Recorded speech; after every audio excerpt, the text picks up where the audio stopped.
আসসালামু আলাইকুম প্রিয় দর্শক, আপনাদের সকলকে আমন্ত্রণ জানাচ্ছি। অধ্যাপক ইউনূসের অন্তর্বর্তী সরকার আমলে মুক্তিযুদ্ধ আর মুক্তিযোদ্ধাদের অপমান যেন নিয়মিত ঘটনা হয়ে দাঁড়িয়েছে। অধ্যাপক ইউনূস দায়িত্ব নেওয়ার পর থেকে দেশ জুড়ে মুক্তিযুদ্ধের স্মৃতিচিহ্নগুলো ধ্বংস করে ফেলা, মুক্তিযোদ্ধাদের গলায় জুতার মালা পরিয়ে অপমান করার বহু ঘটনা ঘটেছে। নতুন বাংলাদেশে শান্তিতে নোবেল বিজয়ী অধ্যাপকের বিশেষ উপহার হলো মব সন্ত্রাস। সরকারি পৃষ্ঠপোষকতায় পুরো দেশটি হয়ে গেছে মবের রাজত্ব। সে রাজত্বে 28 আগস্ট ঢাকায় মুক্তিযোদ্ধাদের সভা ভণ্ডুল করে দিয়েছে, বিশ্ববিদ্যালয়ের শিক্ষক সহ মুক্তিযোদ্ধাদের হেনস্থা আর নাজেহাল করেছে। মুখে মুখে মবের বিরুদ্ধে জিরো টলারেন্সের ঘোষণা দেয়া অধ্যাপক ইউনূসের পুলিশ অবশ্য ঘটনার পর সেটাই করেছে যেটা তারা গত 1 বছর ধরে করে আসছে। মব সন্ত্রাসীদের আটক না করে নিয়ে গেছে মুক্তিযোদ্ধাদের, যারা স্বাধীনতার পক্ষে সম্পূর্ণ নিয়মতান্ত্রিকভাবে সভা করেছিল তাদের। আবার কোনো ধরনের অভিযোগ না থাকা সত্ত্বেও তাদের আটকে রাখা হয়েছে ডিবি কার্যালয়ে। সবশেষ খবর হলো আটক হওয়া 15 জনের বিরুদ্ধে সন্ত্রাস দমন আইনে মামলা দায়েরের প্রস্তুতি চলছে। এতদিন অলিতে গলিতে মুক্তিযোদ্ধাদের উপর হামলা চালালেও এবার হামলা চালিয়েছে একেবারে ঢাকা রিপোর্টার্স ইউনিটিতে। মব সন্ত্রাসীরা সাংবাদিকদের উপরও হামলা চালিয়েছে। প্রশ্ন উঠেছে, অধ্যাপক ইউনূসের সরকার আমলে কি মুক্তিযুদ্ধের নামই উচ্চারণ করা যাবে না? মানে বাংলাদেশের অস্তিত্বের সবচেয়ে বড় যে ভিত্তি, সেটা কি আমাদের ভুলে যেতে হবে? বিস্তারিত জানতে চলুন যাওয়া যাক বিশ্লেষণে। মুক্তিযুদ্ধের ইতিহাস বিকৃতি রোধ ও মুক্তিযোদ্ধাদের সম্মান রক্ষার দাবি তুলে মঞ্চ ৭১ নামে মুক্তিযোদ্ধাদের নতুন প্ল্যাটফর্মের আত্মপ্রকাশ ঘটেছিল গত 5ই আগস্ট। মুক্তিযোদ্ধা, নতুন প্রজন্ম ও ছাত্র জনতার প্রতিনিধিদের সমন্বয়ে গঠিত এই প্ল্যাটফর্মের সমন্বয় করছেন গণফ্রমের নেতা বীর প্রতীক অধ্যাপক আব্দুল্লাহ আল মাহমুদ ও সুপ্রিম কোর্টের জ্যেষ্ঠ আইনজীবী জেরাই খান পান্না। সংগঠনটির ব্যানারে আমাদের মহান স্বাধীনতা যুদ্ধ এবং বাংলাদেশের সংবিধান শীর্ষক গোল টেবিল আলোচনার আয়োজন করা হয় 28 আগস্ট। আলোচনা সভায় প্রধান অতিথি হিসেবে উপস্থিত থাকার কথা ছিল বাংলাদেশের সংবিধানের অন্যতম প্রণেতা ও গণফ্রমের এমিরেটাস সভাপতি ডক্টর কামাল হোসেন। তবে তিনি সেখানে ছিলেন না। সকাল 10টায় গোল টেবিল আলোচনা শুরুর কথা থাকলেও বেলা 11টায় আলোচনা সভাটি শুরু হয়। দৈনিক প্রথম আলোর খবরে বলা হয়েছে, আলোচনা সভায় প্রথমে বক্তব্য দেন ঢাকা বিশ্ববিদ্যালয়ের আইন বিভাগের অধ্যাপক শেখ হাফিজুর রহমান কার্জন। তিনি বলেন, দেশের সংবিধানকে ছুঁড়ে ফেলার পায়তারা করা হচ্ছে, এর পেছনে রয়েছে জামাত শিবির ও জাতীয় নাগরিক পার্টি বা এনসিপি। অধ্যাপক ইউনূসের নেতৃত্বে তারা মুক্তিযোদ্ধাদের জুতার মালা পরাচ্ছে। শেখ হাফিজুর রহমানের বক্তব্য শেষ হওয়ার পরই মিছিল নিয়ে একদল ব্যক্তি ডিআরইউ মিলনায়তনে ঢোকে।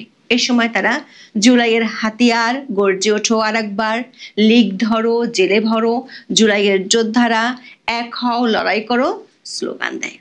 এক পর্যায়ে তারা গোল টেবিল আলোচনার ব্যানার ছিঁড়ে ফেলে, আলোচনায় অংশ নেওয়া ব্যক্তিদের অবরুদ্ধ করে রাখেন। সামাজিক মাধ্যমে ছড়িয়ে পড়া ভিডিওতে দেখা যায় অধ্যাপক কার্জন, লতিফ সিদ্দিকী সহ বেশ কয়েকজন মুক্তিযোদ্ধাকে শারীরিকভাবে নাজেহাল করে মব সন্ত্রাসীরা। জুতা দিয়ে পেটাতে চায় তারা।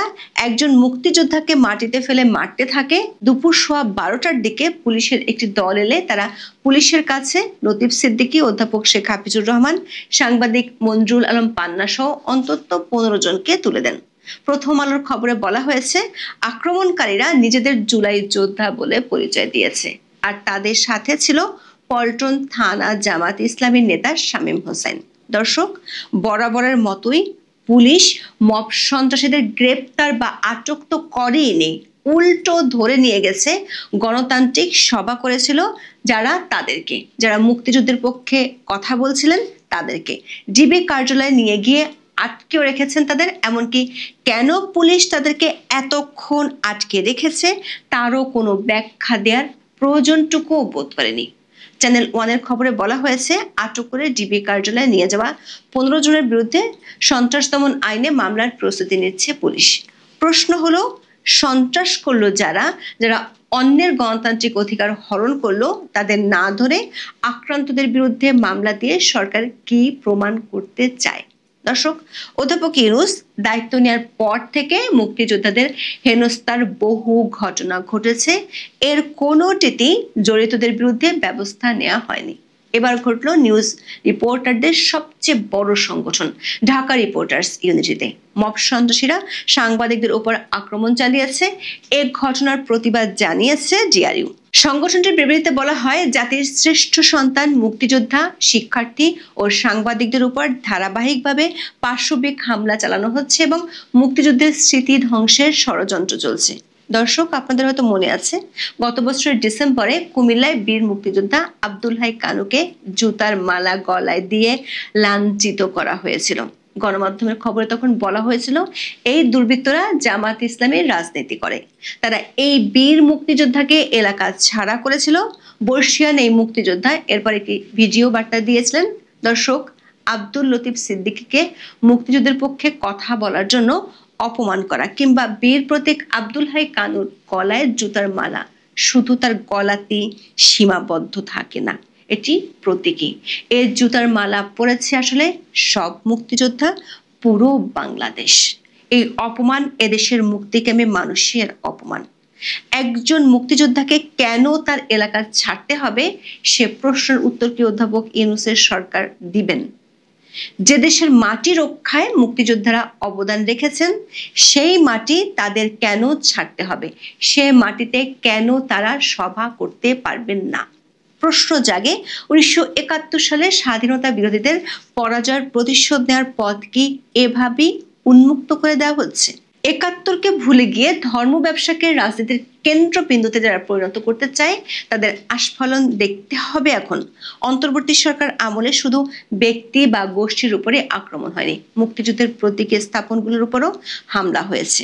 5ই আগস্ট ক্ষমতার পট পরিবর্তনের পরপরই সারা দেশে হাজার হাজার মুরাল, ভাস্কর্য ও প্রতিকৃতি ভেঙে ফেলা হয়। মুজিবনগর স্মৃতি কমপ্লেক্সে হামলার ঘটনায় বঙ্গবন্ধুর মুরাল সহ প্রায় 600টি ছোট বড় ভাস্কর্য ভেঙে ফেলা হয়েছিল। শুধু স্থাপনা নয়, অধ্যাপক ইউনূসের সরকার মুক্তিযোদ্ধাদের সংজ্ঞাটাই পাল্টে দিয়েছেন। অন্তর্বর্তী সরকার অন্যতম আলোচিত ও বিতর্কিত পদক্ষেপ ছিল জাতীয় মুক্তিযোদ্ধা কাউন্সিল সংশোধন অধ্যাদেশ 2025 জারি করা। এই অধ্যাদেশ অনুসারে 4টি বিশেষ শ্রেণীকে বীর মুক্তিযোদ্ধার পরিবর্তে মুক্তিযুদ্ধের সহযোগী হিসেবে স্বীকৃতি দেওয়া হয়েছে। অন্তর্বর্তী সরকার মুখে নিরপেক্ষ হওয়ার দাবি করলেও এই সংজ্ঞা পরিবর্তনের মাধ্যমে তারা একটি রাজনৈতিক পক্ষকে খুশি করতে চেয়েছে। দর্শক, ডক্টর ইউনূস দায়িত্ব নেওয়ার পর থেকে সবচেয়ে বেশি আক্রান্তের শিকার হয়েছে দেশের মুক্তিযুদ্ধের স্থাপনা আর মুক্তিযোদ্ধারা। গত বছরের 8ই আগস্টের পর থেকেই 1971 সালের মহান মুক্তিযুদ্ধের উপর জুলাই আন্দোলনকে স্থান দেওয়ার চেষ্টা হচ্ছে। বিতর্ক এড়ানোর জন্য সরকার ও সরকার সমর্থকদের পক্ষ থেকে দাবি করা হয় মুক্তিযুদ্ধের সঙ্গে তাদের কোনো বিরোধ নেই, মুক্তিযোদ্ধাদের তারা শ্রদ্ধা করেন এবং 71 সালের মুক্তিযুদ্ধকে স্বীকার করে তারা সামনে এগিয়ে যেতে চান। বিএনপি, জামাত ও এনসিপি মানে বর্তমানে ক্ষমতাবান রাজনৈতিক দলগুলি একই দাবি করেন। প্রশ্ন হলো, বাংলাদেশের রাজনীতিতে বিচরণকারী সব পক্ষই যদি মুক্তিযুদ্ধকে ধারণ করে এবং নিজেদের মুক্তিযুদ্ধের পক্ষের শক্তি প্রমাণে সদা তৎপর থাকে, তাহলে সারা দেশে মুক্তিযুদ্ধের স্মৃতিচিহ্ন মুছে ফেলার যে চেষ্টা হয়েছে তার দায় আসলে কার? স্বাধীনতা বিরোধী শক্তির বিরুদ্ধে কথা বলায় বিএনপি ফজলুর রহমানের বিরুদ্ধে ব্যবস্থা নিয়েছে, অথচ তার বিরুদ্ধে যখন মব সন্ত্রাস চলছিল তখন দলটি ছিল নীরব দর্শক। তর্কের মাঠে আর বয়ান তৈরির কাগুজে আলাপের মধ্যে বিরাট ফাঁক আছে। মুক্তিযুদ্ধ যদি সবার কাছে খুবই গুরুত্বপূর্ণ হয়ে থাকে তাহলে কেন জুলাইয়ের পক্ষ শক্তিরা মুক্তিযুদ্ধের স্মৃতিচিহ্নগুলো রক্ষা করতে পারল না? উল্টো আওয়ামী বিরোধিতার নাম করে স্বাধীনতার সব ইতিবাচক অর্জনকে ধূলিসাৎ করার জন্য উঠে পড়ে লেগেছে। ধানমন্ডির 32 নম্বর শেখ পরিবারের যতটা না পৈতৃক সম্পত্তি তার চেয়ে বেশি বাংলাদেশের স্বাধীনতা যুদ্ধের ইতিহাসের অন্যতম স্মৃতিচিহ্ন। ধানমন্ডির 32কে বাদ দিয়ে বাংলাদেশের স্বাধীনতা সংগ্রামের তথা মুক্তিযুদ্ধের ইতিহাস লেখা শুধু অসম্ভব নয় বরং অকল্পনীয় বটে। সরকারি বুলডোজার দিয়ে সে বাড়িটি যখন ভাঙ্গা হলো তখন দেশের সব রাজনৈতিক দলই ছিল চুপ। মুক্তিযুদ্ধের অন্য স্মৃতিচিহ্নগুলো রক্ষা না করতে পারার ব্যর্থতার দায় কি বিএনপির মতো রাজনৈতিক দলগুলো নেবেন, নাকি এক্ষেত্রে তাদের প্রচ্ছন্ন মদত ও মৌন সম্মতি রয়েছে? শুধু মুক্তিযুদ্ধের স্মৃতিচিহ্ন নয়, জুলাইোত্তর বাংলাদেশে মুক্তিযোদ্ধাদের কবরের নাম ফলকও রক্ষা পাচ্ছে না। মুক্তিযোদ্ধাদের কবরের নাম ফলক মুছে দেওয়ার ছবি সামাজিক যোগাযোগ মাধ্যম ও গণমাধ্যমে আলোড়ন তুলেছে। প্রশ্ন হচ্ছে, জুলাইয়ের সব পক্ষ যদি মুক্তিযুদ্ধের পক্ষ শক্তি হয়, তাহলে এগুলো কারা করছে? সবগুলো ঘটনাতে সরকারের ভূমিকা শুধু নীরব দর্শকই নয়, বরং সরকার আটক করছে আক্রান্তকে, জেলে পুড়ছে মুক্তিযোদ্ধাদেরকে। সরকার এমন ভূমিকায় প্রশ্ন রাখাই যায়, দেশের সব মুক্তিযোদ্ধা আর মুক্তিযুদ্ধের স্মৃতি ধ্বংস করে কি অধ্যাপক ইউনূসের সরকার ক্ষান্ত হবেন? যখন সরকার বা প্রশাসন এই ধরনের হামলার বিরুদ্ধে কঠোর অবস্থান নেয় না, তখন তা এক ধরনের নীরব সমর্থন হিসেবেই বিবেচিত হতে পারে।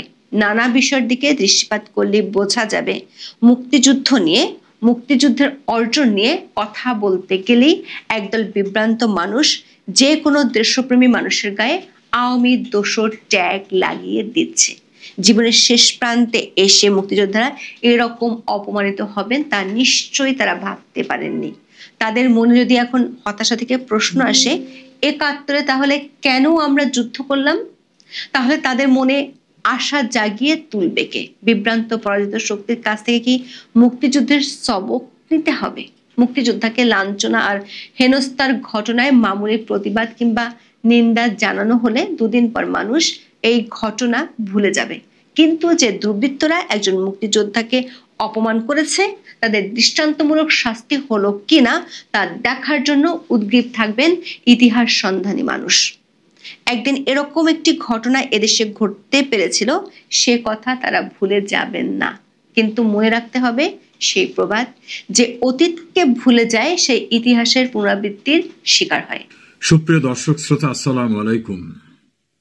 ঢাকা রিপোর্টার্স ইউনিটিতে মঞ্চ ৭১ নামে একটি অরাজনৈতিক সংগঠন সভার আয়োজন করেছিল। মূলত মুক্তিযোদ্ধাদের এই সংগঠন, দেশের প্রখ্যাত মুক্তিযোদ্ধারা সেখানে উপস্থিত হয়েছিলেন। সাংবাদিক, সাহিত্যিক, আইনজীবী, সুশীল সমাজের প্রতিনিধিরা সেখানে গিয়েছিলেন। আকস্মিকভাবেই ভয়ঙ্কর মব আক্রমণের শিকার হন তারা। পরবর্তীতে জানা যায় তারা সবাই জামাত শিবিরের লোক, যারা আক্রমণ করেছে। ঘটনার আকস্মিকতায় হচকিত হয়ে ওঠেন সেখানে উপস্থিত সবাই। বীর মুক্তিযোদ্ধা আব্দুল লতিফ সিদ্দিকী, ঢাকা বিশ্ববিদ্যালয়ের শিক্ষক হাফিজুর রহমান কার্জন সহ উপস্থিত অনেকেই শারীরিকভাবে নিগৃহীত হন। নানাভাবে তাদেরকে অপমান করা হয়। এই ভয়ঙ্কর পরিস্থিতিতে সেখানে উপস্থিত বাংলাদেশের খ্যাতিমান অনেক সাংবাদিক এবং বিশিষ্টজনেরাও বিস্মিত এবং হতবাক হয়ে যান। তারা অনেকেই নির্যাতনের শিকারে পরিণত হন, লাঞ্ছিত হন। পুলিশ এসে যায়, তাদেরকে উদ্ধারের নামে নিয়ে যাওয়া হয়। সবাই ধরে নিয়েছিল এই মব সন্ত্রাস আর বরদাস্ত করা হবে না। সেনাপ্রধান বলেছেন, সরকারের স্বরাষ্ট্র উপদেষ্টা বলেছেন, নিশ্চয়ই তাদের বিরুদ্ধে ব্যবস্থা নেওয়া হবে। হ্যাঁ, ব্যবস্থা নেওয়া হয়েছে। সন্ত্রাসের শিকার যারা লাঞ্ছিত হলেন, তাদের বিরুদ্ধে সন্ত্রাস দমন আইনে মামলা করা হয়েছে। সেখানে বাংলাদেশের গুরুত্বপূর্ণ অনেক সিনিয়র সাংবাদিক, সোহরাব হাসান, মাসুদ কামাল, মঞ্জুর আলম পান্না এবং আরো অনেক সাংবাদিক এবং প্রতিষ্ঠিত ব্যক্তিরা ছিলেন। অনেকে প্রাণ বাঁচাতে সাংবাদিকদের সাহায্যের আশ্রয় নিয়েছেন। ১৯৭১ সনে মুক্তিকামী মানুষ কাউকে পেলেই অভিযুক্ত করা হতো তাদেরকে এই কথা বলে, যারা দুষ্কৃতকারী, ভারতের দালাল, দেশের সার্বভৌমত্ব ধ্বংস করতে চায়। ঠিক একই চিত্র মুক্তিযোদ্ধারা একত্রিত হয়েছে মঞ্চ ৭১ নামক একটা দল নিরপেক্ষ সংগঠনের ব্যানারে। তারা হয়ে গেলেন এখন সন্ত্রাসী। যারা আক্রান্ত হলেন তারা হয়ে গেলেন সন্ত্রাসী। আর যারা প্রকৃত সন্ত্রাসী তারা হয়তো হবেন সাক্ষী। ডক্টর ইউনূস এভাবেই পাকিস্তানপন্থী বাংলাদেশের রাজনীতি এবং মব সংস্কৃতি দিয়ে তার সূচনা, তার ক্ষমতা দখল এবং টিকে থাকার চেষ্টা। কিন্তু এ জাতীয় চেষ্টা কখনোই সফল হয় না। আমি শুধু একটা কথাই বলে যেতে চাই, যারা গলাবাজি কলমবাজি করে সবসময় শেখ হাসিনার দোষ খুঁজতেন তাদের অনেকে আজ এখানে উপস্থিত ছিলেন। দেখেছেন একেবারেই নিরীহ একটা মুক্তিযোদ্ধাদের ছোট্ট পরিসরের আয়োজন কিভাবে আক্রান্ত হলো মবের দ্বারা, জামাত শিবিরের দ্বারা, আর তারপরে ইউনূস বাহিনীর সন্ত্রাস দমন আইনের আসামি হয়ে গেল তারা। একটু তুলনামূলক বিচার করে দেখবেন শেখ হাসিনার আমলে এমন কোন ঘটনা ঘটেছে? যারা খুব উচ্ছ্বসিত ছিলেন ইউনূসের পক্ষে কথা বলতে, কলাম লিখতে লিখতে গলদঘর্ম হয়ে যেতেন, কথা বলতে বলতে ক্লান্ত হয়ে যেতেন ইউনূসের প্রশংসায়, মুক্তিযুদ্ধের চেতনা ব্যবসায়ী হিসেবে অভিযুক্ত করতেন শেখ হাসিনাকে। আপনারা কি আজকে যা দেখেছেন তা বলতে পারবেন? আপনাদের কি চৈতন্যোদয় হবে? বাস্তবতা কি তুলে ধরতে পারবেন লেখায় এবং কথায়? প্রিয় দেশবাসী, ৭১ সালে মুক্তিকামী মানুষদের বলা হতো দুষ্কৃতকারী। ২০২৫ সালে বীর মুক্তিযোদ্ধাদের ঠিক একইভাবে অভিযুক্ত করে বলা হচ্ছে সন্ত্রাসী। পার্থক্য শুধু তখন করত পশ্চিমা হায়নাদার বাহিনী, আর বর্তমানে তাদেরই আদর্শে বিশ্বাসী অবৈধ ক্ষমতা দখলকারীরা। এভাবে পরিত্রাণ হয় না শেষ পর্যন্ত। সময় নিশ্চয়ই এর প্রতিউত্তর, এর জবাব দেবে।